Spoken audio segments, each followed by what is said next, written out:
السلام علیکم ویورز، امید کرتی ہوں سب خیریت سے ہوں گے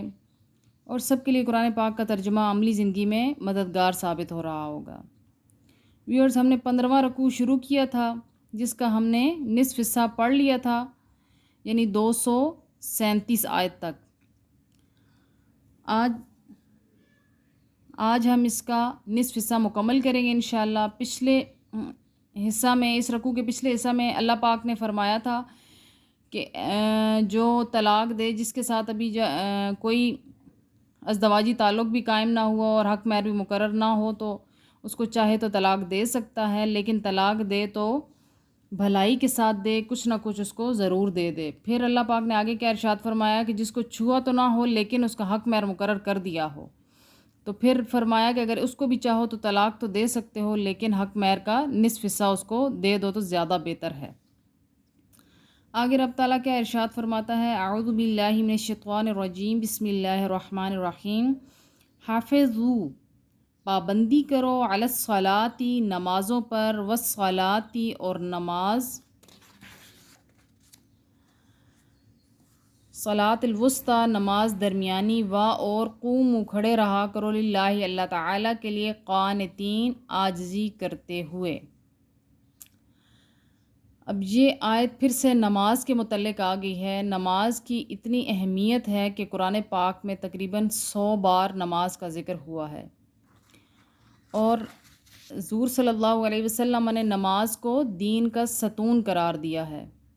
نماز کا بار بار ذکر کر کے اللہ پاک نے اس کی اہمیت کا اندازہ ہمیں بتایا ہے کہ وہ کتنی اہم ہے نماز۔ اس بارے میں حضور صلی اللہ علیہ وسلم نے ارشاد فرمایا کہ جس نے نماز کی پابندی کی، قیامت کے روز یہی نماز اس کے لیے نور ہوگی، اور یہی نماز اس کے ایمان کی واضح دلیل ہوگی، اور یہی نماز اس کی بخشش کا ذریعہ بھی ہوگی۔ لیکن جس نے نماز کی پابندی نہ کی تو یہی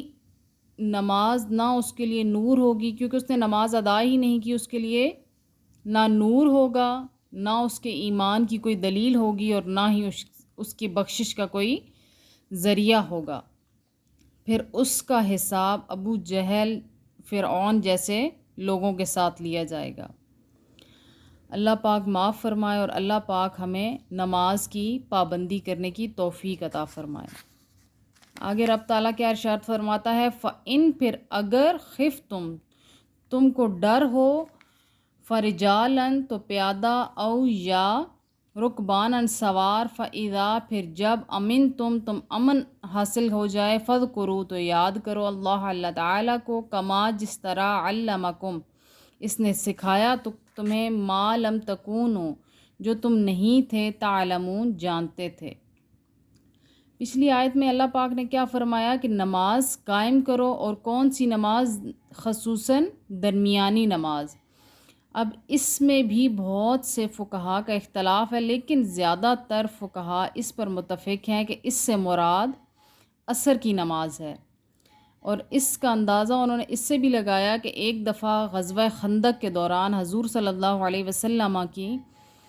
نماز عصر رہ گئی، تو حضور صلی اللہ علیہ وسلم نے فرمایا کہ یا اللہ، ان کفار کی قبروں کو آگ سے بھر دے جنہوں نے ہماری درمیانی نماز میں ہمیں مصروف رکھا۔ آگے رب تعالیٰ کیا فرماتا ہے کہ اگر تمہیں ڈر ہو، یعنی دشمن کے حملے کا ڈر بھی ہے، تو اس دوران بھی نماز نہیں چھوڑنی ہے، لیکن رب نے آسانی کر دی کہ پیدل ہو یا سوار ہو، جس طرح بھی ہو، جدھر بھی رخ ہو، تم نے نماز ضرور ادا کرنی ہے۔ نماز کی کتنی اہمیت ہے، جو کہ ہم ایک ٹائم کی پڑھتے ہیں اور دوسرے ٹائم کی بھول جاتے ہیں، یا ایک دن پڑھتے ہیں اور ہفتہ ہفتہ ہم چھٹی کر لیتے ہیں۔ کاش کہ ہمیں اندازہ ہو جائے کہ یہ نماز ہماری بخشش کا ذریعہ بنے گی اور کتنی اہم ہوگی۔ اگر اب تعالیٰ کیا فرما رہا ہے، یتوفون، فوت ہو جاتے ہیں، منکم، تم میں سے، ویذرون، اور چھوڑ جاتے ہیں، ازواجن، بیویاں، وصیتاً، وصیت کر جایا کریں، لازواجہم، اپنی بیویوں کے لیے، متاعن، خرچہ، الا، تک، الحول، ایک سال تک، غیر، نہ، اخراجن، نکالا جائے، فإن، پھر اگر، خرجنا وہ خود چلی جائیں، فلا جناحا تو کوئی گناہ نہیں ہے، علیکم تم پر، فی ما فعلنا جو کچھ وہ کریں، فی انفسہن اپنے معاملے میں، من معروف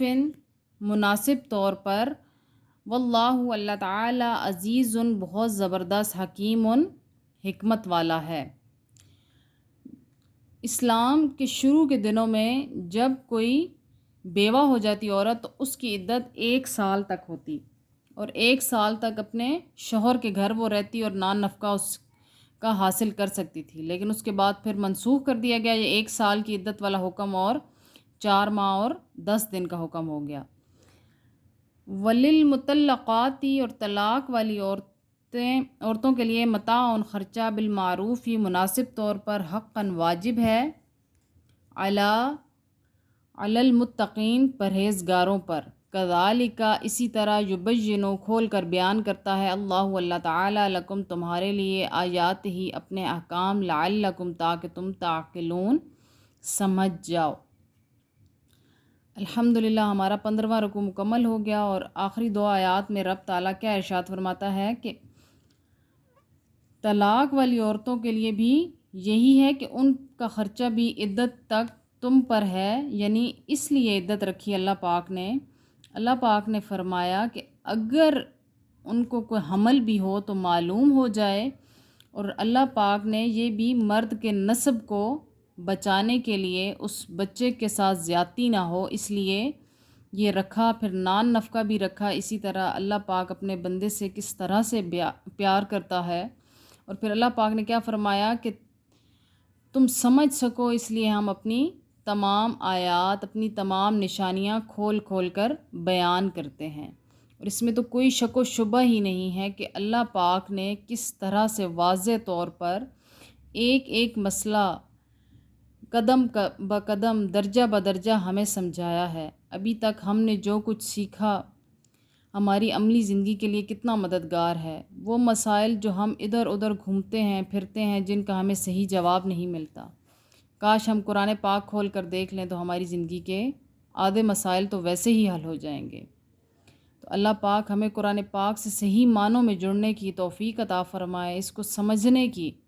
اس پر عمل کرنے کی، اس بحر بے کرام میں غوطہ زن ہو کر اس کی گہرائیوں میں جانے کی توفیق عطا فرمائے۔ وآخر دعوانا ان الحمد للہ رب العالمین۔